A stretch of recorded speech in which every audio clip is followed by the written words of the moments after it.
Hello everyone, start करते हैं आज की वीडियो को। और आज की वीडियो में हम बात करने वाले हैं ईरान और यूएसए के बारे में।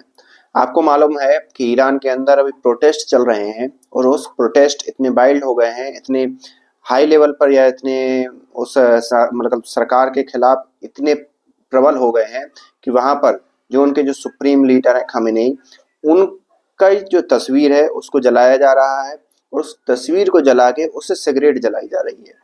मतलब आप समझ रहे हो कि किस हद तक एक ऐसे राष्ट्र में जहां पर एक प्रकार से तानाशाही कह लें या राजतंत्रात्मक टाइप की शासन है कहने को, तो वहां पर लोग चुनते हैं और एक प्रकार से ये सारी चीजें होती हैं, लेकिन वहां पर जो शासन है मुख्य रूप से खamenei का चलता है और वो लगभग 1980 के दशक से ही इसमें सत्ता पर काबिज है। अभी लोग उसको एक्सेप्ट करके आ रहे थे, लेकिन अभी हाल ही में हुआ क्या है कि जो उनकी जो आर्थिक हालात हैं वो इतने बदतर हो गए हैं कि लगभग उनका जो $1 है वो 10 लाख के करीब पहुंच गया है। तो $1 10 लाख के करीब आप समझ रहे हो कि अगर मान लो कोई अमेरिका का व्यक्ति ईरान के अंदर घूमने जाए और वहां पर वो सिर्फ $1 वहां पर दिखाए तो उसे 10 लाख रुपए या 10 लाख ईरानी जो रूबल है वो मिल जाएगी। तो ये एक बहुत बड़ी चीज है कि आखिरकार इतनी जब महंगाई आ जाए, इतनी इन्फ्लेशन आ जाए, इन्फ्लेशन 42 या 44% वहां पर चल रही है, जो कि सबसे ज्यादा हाई है। आप समझ रहे हो कि लोगों की आर्थिक रूप से जो तंगी है वो कितनी बदतर हो गई, आर्थिक रूप से जो हालात है उनके कितने बदतर रहे होंगे कि वो अभी आकर सड़कों पर आकर एक प्रकार से जो शासन के विरुद्ध हैं, उनकी पॉलिसियों के विरुद्ध हैं, उनका खिलाफ प्रदर्शन कर रहे हैं। ईरान की ये हालत करने में यूएसए का बहुत बड़ा योगदान है और यूएसए का बड़ा योगदान इसलिए है क्योंकि उसने सैंक्शन लगा दिए ईरानी क्रूड ऑयल के निर्यात पर।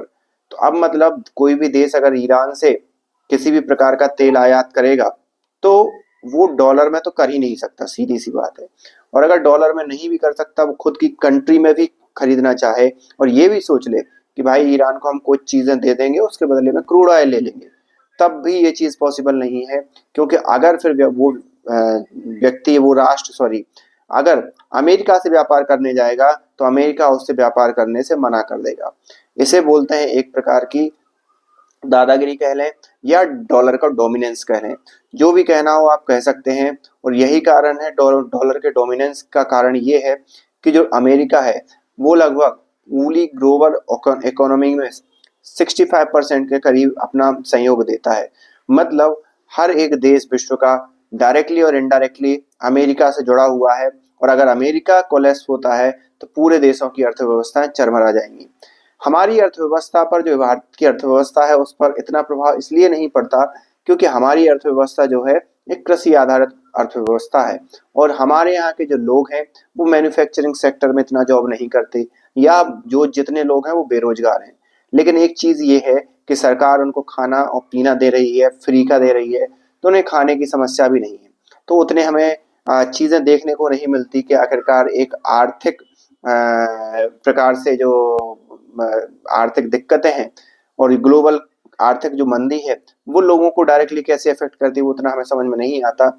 लेकिन अगर हम दूसरे राष्ट्रों की देखें जो कि मोस्टली इंडस्ट्रियल उस पर बेस्ड है, जिनकी रोजी रोजी सिर्फ मैन्युफैक्चरिंग सेक्टर पर बनी हुई है, उनकी हालत बहुत खराब है। जैसा कि आपने अभी चीन के अंदर देखा होगा और भी जितने भी मैन्युफैक्चरिंग प्लांट हैं उनके हालात अभी खराब है।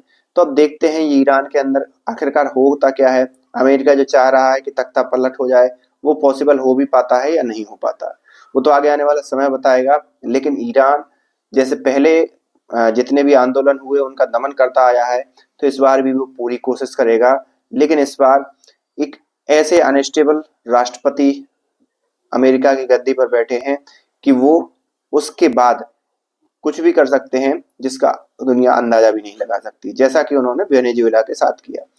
आपके इस बारे में क्या विचार हैं, आप हमें कमेंट करके बताइए। मिलते हैं नेक्स्ट वीडियो में, तब तक के लिए थैंक यू।